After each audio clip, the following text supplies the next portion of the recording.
This is PTE Reading Passage 1268. Our objective here is to systematically fill all 5 blanks in this text. To do this effectively, you must abandon the habit of reading the options aloud to see what sounds right. Auditory intuition is a trap. Instead, we apply 2 objective linguistic frameworks: lexical collocations and syntactic rules. Lexical collocations are specific pairings of words that habitually occur together. Syntactic rules are the rigid grammar requirements dictating how sentences are formed.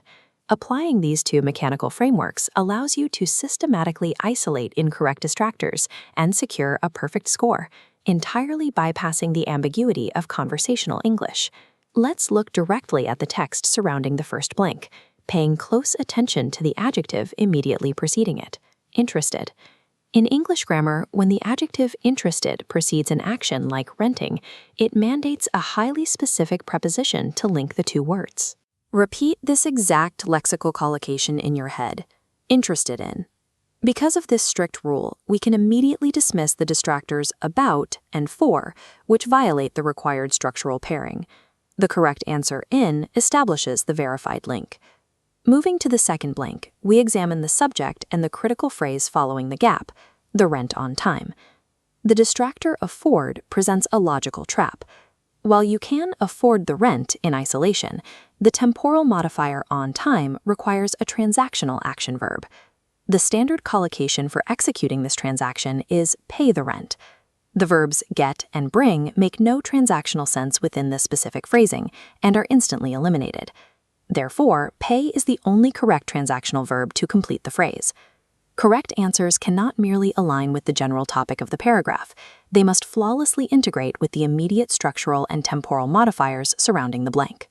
For the third blank, we identify the target noun phrase at the end of the clause: the same positive experience. We must ask an analytical question: which verb in standard English is required to govern the noun experience? The standard verb-noun pairing you must memorize is have an experience.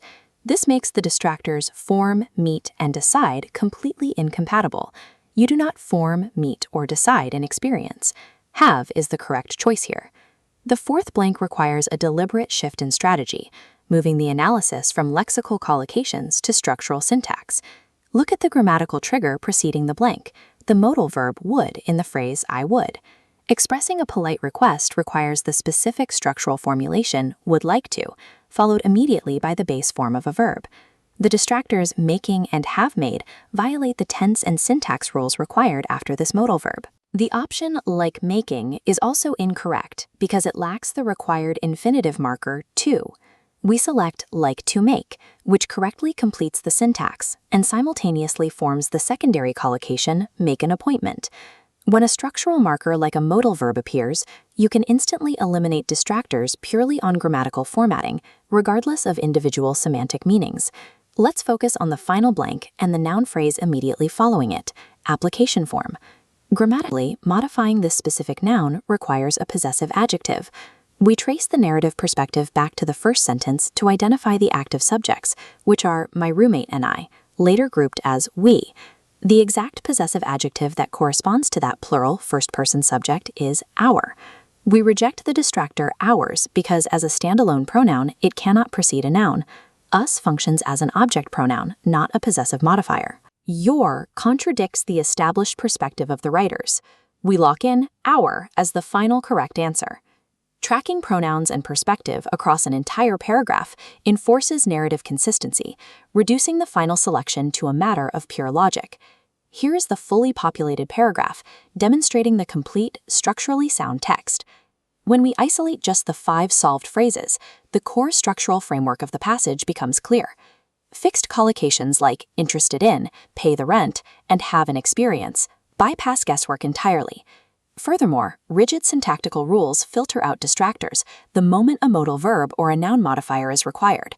Speed and precision on the PTE comes strictly from recognizing these mechanical patterns, not from reading options aloud to see how they sound.